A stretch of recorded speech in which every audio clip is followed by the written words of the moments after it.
Sometimes it feels like the sun will never rise, like the birds will never sing again. Believe in a power greater than what you are going through. When you don't know what to do, keep breathing. That's right. When you don't know what to do, just keep on breathing. From the City of Angels in Los Angeles and the Big Apple in New York City, welcome to all my listeners out there in Radio Land. I'm Dave, the Caregiver's Caregiver at caregiverdave.com. I almost messed that word up. Along with my lovely co-host, Adrian Gruberg at thecaregiverspace.org. Also coming to you live and on demand 24/7 on numerous syndicated radio and podcast networks on the 26 global audio and video platforms, including iHeartRadio, iTunes, YouTube, Spreaker, SoundCloud, Vimeo, Stitcher, and just too many more to mention. In fact, we're proud to be voted #1 caregiver podcast of the top 50 on Player FM and #2 caregiver podcast on FeedSpot out of the top 60 and #2 caregiver podcast on caringvillage.com. And we have an especially exciting show planned for you today, don't we, Adrian? Yes, we do. Michelle Tennant, a Psychology Today contributor. And today's show is called Is Busy a Four-Letter Word? Ouch. I can tell you that for me, I think it is. And for caregivers in general, it is. But before we get started, I want to take this moment to thank my last week's guest, Carlin Maddox, an experienced journalist. He wrote A Path Revealed, How Hope, Love, and Joy Found Us Deep in a Maze Called Alzheimer's. Just a reminder, you can watch or listen to that interview and all our interviews on our membership website, caregiverdave.com, or any of our other 26 global networks I mentioned earlier. All right, enough of that. Michelle, welcome to the Caregiver Dave Show. We're so excited to have you on.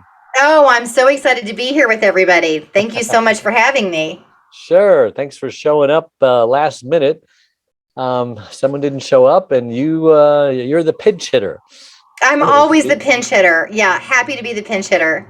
Well, I start off each interview just saying, who is Michelle Tennant and why did God put her on this green earth? You want me to answer that from what I think?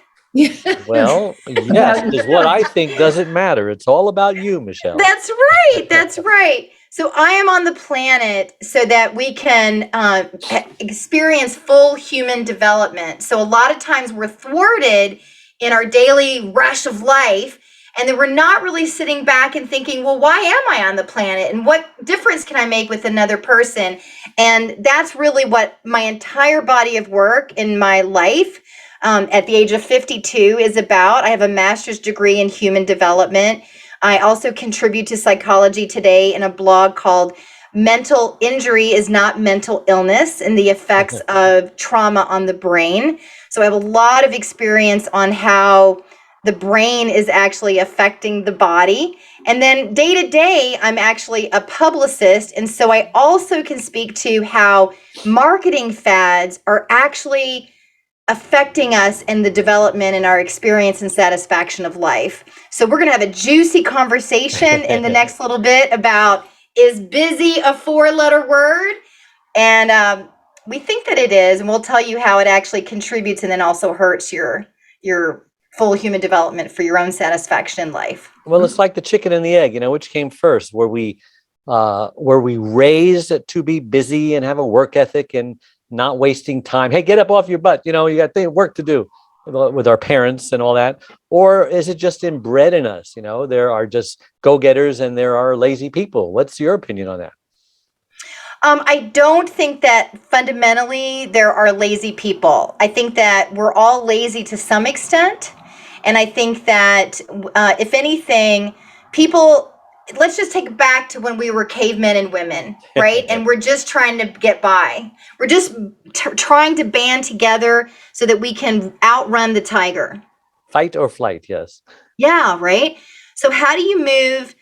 In our culture today, there's the flight and fight, but then there's also the freeze.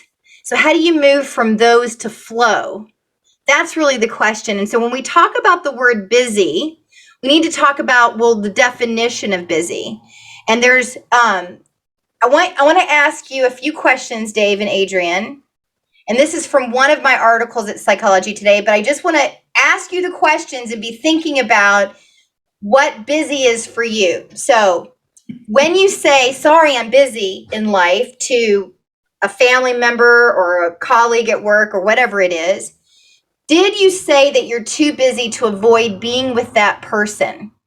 That's one question. Or did you say you were too busy because you're feeling overwhelmed, not taking care of yourself, and spread too thin? Or did you say you were too busy because you've overscheduled your commitments? And finally, did you say you were too busy because you're feeling inadequate and needing to stroke your ego? I've done that. Well, I don't know if there's a fifth option, but if I tell somebody I can't, I'm just too busy. For example, I'm a member of Toastmasters from a long, long time ago, but now I'm so busy doing other things, speaking. I'm trying to get my book finished. I've got deadlines on that, got the radio shows. And so they're always calling me and say, hey, every other week, I just can't do it. I am just way too busy. I've got too many deadlines. And if I do it, because I have a tendency to help people out, I don't want to disappoint people. And I many times I say, okay, I'll do it. And I enjoy it. But now I'm up till 2 a.m. doing what I should have been doing when I was on the show. So what answer would that be? Well, I think that's on the overscheduled commitments. Okay. Probably, yeah. Right. And the fact of it is that you have a life. But the difference is that what for one person is you're completely overscheduled and too busy. For another person, they've got loads of time. They're doing what you would normally do, but they would have extra time. So then the question becomes well, are you resisting your life? What does that mean? Well, let's just take a look at your phone. So everybody grab your phone and look at your calendar. She's going to look at my phone. So let's look at our phone. Calendar. And how many things do you have scheduled for today? Okay. Okay. Are you really busy? 1, 2, or 3, does 4, it just 5, 6. occur I only have like 6 you're things busy? on my phone. How many? 6. 6. Yes. Okay, I have 25. Oh my gosh, you're way too busy. Well, see? But am I? But then the experience Do of they the all get moment done? Or do they get pushed over to tomorrow? Is this something that's on a schedule or your list of things to do? There you go. That's a big question too. And the truth of you are the creator, right? You're the one who sets your schedule, yet we pretend that we didn't actually create that schedule. Right. So that's why do I feel like I'm being interviewed here? Well, it's just the thing that's what I like to do is kind of bring like these questions about your life to kind of have you step back and go, well, is it a crutch or is it an excuse or is it a real reason? Like, is it an authentic reason that you're giving in life? Right. So we're talking to caregivers today. Right. And so because that's really your audience, Dave. And I remember when I was caregiving my father when he passed from, he was in hospice care. He had lung cancer. And I was trying to build my business, keep my mom calm. We were trying to figure out the oxygen and not blow up the house, those moments. And then I would look at my self-care. And then I would just say to other people, somebody would ask me to go out for a coffee. And then I would say, no, I'm too busy. But what was the reason there? Was it because I didn't want to be with that person? Was it because I actually had to be with my parents and take care of them? Wasn't I also deserving of time for myself to renew myself so that I could go back and take, exemplary care of my father? These are the questions to really ask when the words busy comes out of your mouth. Because a lot of times we use it as an excuse. Yeah. And then it's not really taking responsibility for, gosh, I'm not, I'm committed. Yeah, I use that as an excuse, and I felt a little guilty doing it, so I don't do it anymore. I try to be honest with someone who say, I would really love to, but can we schedule it in the future? I mean, pull your calendar out. And otherwise, we'll get together sometime. Well, that's never going to happen. And if I don't want it to happen, that's what I'll say. Because let's face it, some relationships are just draining. They're like sponges that suck the energy right out of you. And I don't want that. And I don't want toxic relationships. So there are some relationships that I do not want, but they haven't gotten the clue yet. And I don't want to be mean, Yeah, I think that there's no reason to be mean with people, and sometimes being honest and saying, it's fine to use the busy excuse, right? It's fine to say I'm too busy, and then whatever the reason is. The question really here is for your satisfaction in life and your happiness in life to be in touch with the 4-letter word busy, and what it signals for you in your life and the relationship you have to self-care, and how it is for you in your relationship with your schedule and being present and being there for yourself and for other people in your life who depend on you. That's really what I'm talking about here. Does that make sense? Yeah. That's what, and so I started to play with the word busy when I was on a board. I was in a local community, and, I was listening to the fad of the time, which was, get locally involved, go support local business, get locally involved in your politics. And I was like, gosh, I'm really playing at an international scale. I'm not doing enough in my own backyard. We've all been there. I know you've been there too. So I volunteer at my local co-op. I love organic food. I love, people who play in gardens. It was one of the most horrible experiences of my life for 2 years. And what happened was, right up there with being on a school board meeting. You weren't right? I mean, I thought, oh my gosh, they're gonna love me. I'm gonna have all these ideas. I'm gonna be able to contribute. Well, I would show up for meetings. I was yelled at. I was admonished for bringing technology versus hard paper, which I was like, aren't we all tree huggers in the room? Why am I being admonished for not bringing paper, right? They were just older than me, and they didn't understand that just because I was coming with my phone didn't mean I wasn't prepared, right? Because I would prepare a week earlier and then have all my notes down, very. I mean, sometimes they'll see you with your phone and think you're not present. And you just have things going on too. They don't understand it's a computer, not a phone. Right. So then everybody takes notes differently. And some people who rely on their digital means use their phones and their computers and laptops and whatnot to actually have all of the notes from their preparation for meetings I just put mine all in where my calendaring is. Mm-hmm. Right. So then I have to be reminded about something. I don't have to have it in the brain. I just have the computer be the brain for me. Right. But I was admonished for that. And then I was also, we had hired a trainer to come in. And mind you, this was a retreat on a Saturday that I could have been mountain biking, or I could have been kayaking and playing with my friends and my husband out in the nature and renewing myself that way. But no, I had to give back to the community. I had to be an upstanding citizen. And so there I was, being yelled at by the trainer for talking too much. And so I said, it goes a long, at the break, I was like, it goes a long way just to say, can you wrap it up in 30 seconds with a smile? He then yelled at me more. And I looked around, I said, you know what, this is my day off and I'm a volunteer and I'm not being respected. Bye.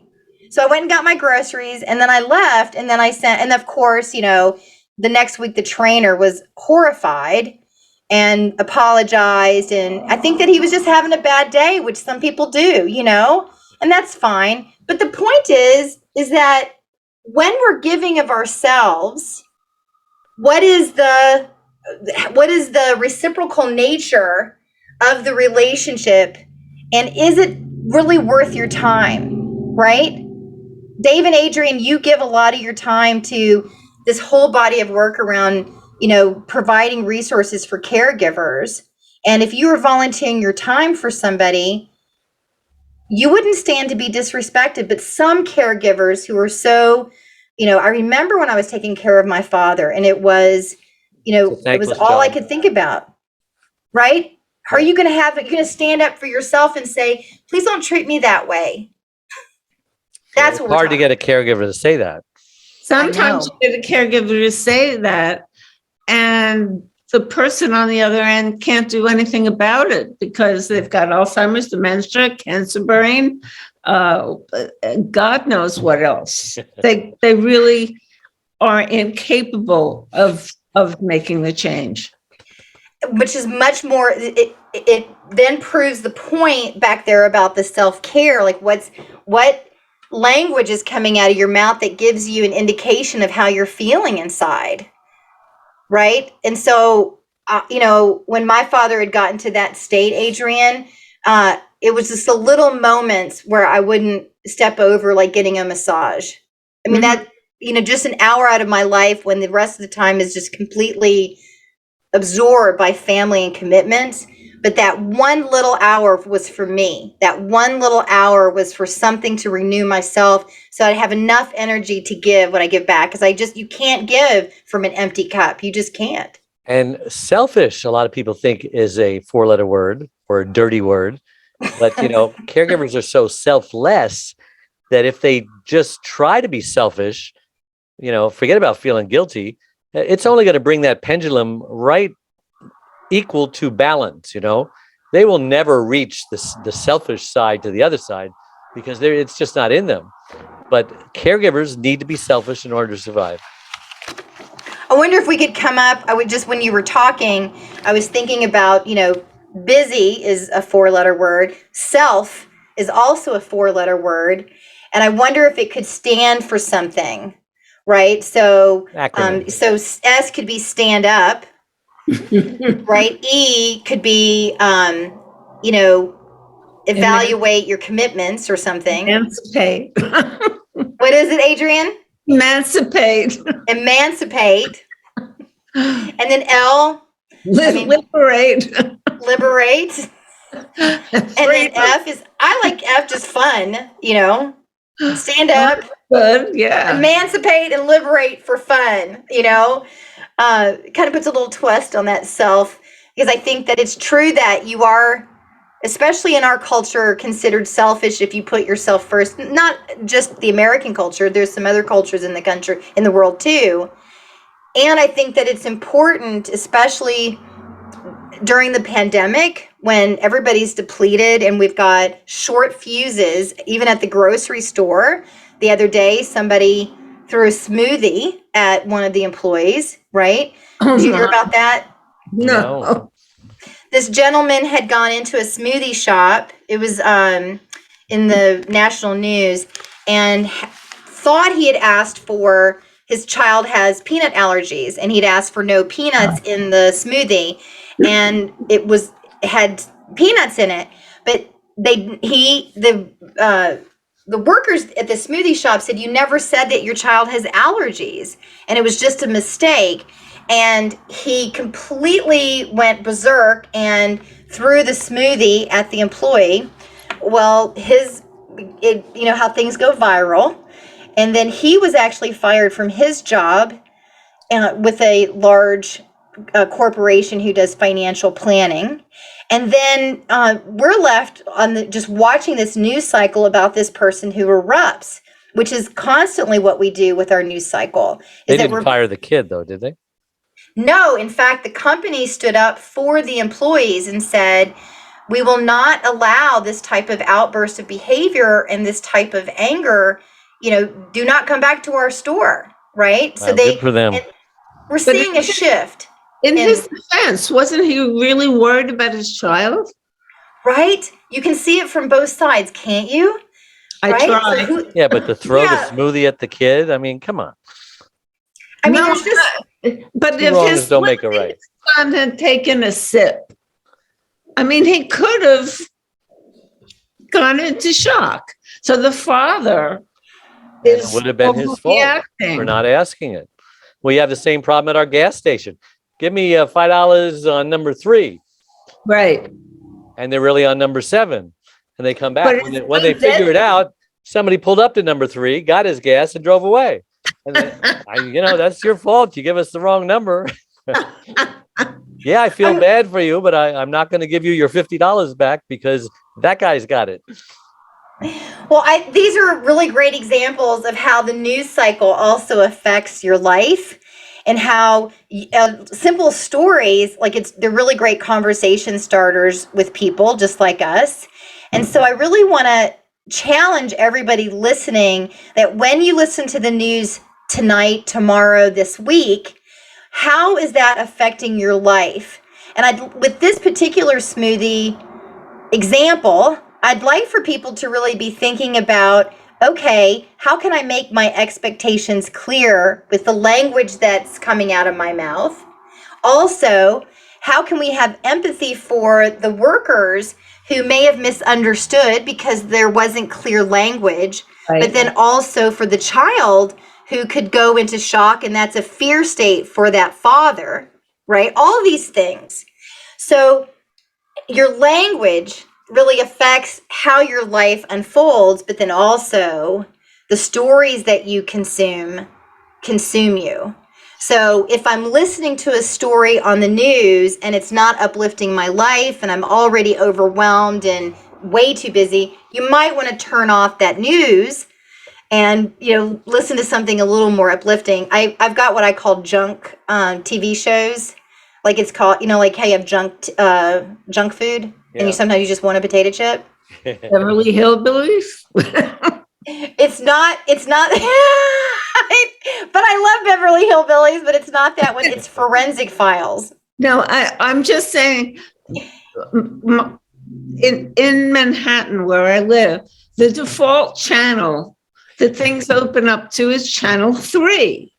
And that's the channel that has Me TV and all of the old sitcoms. So that's why I said Beverly Hills. Oh, I love that. And what's been fun, and this might be for some people who lately, my mom has lived past my father's passing, but she's getting on. And so I feel the need to caretake from afar, even though she has her independence still.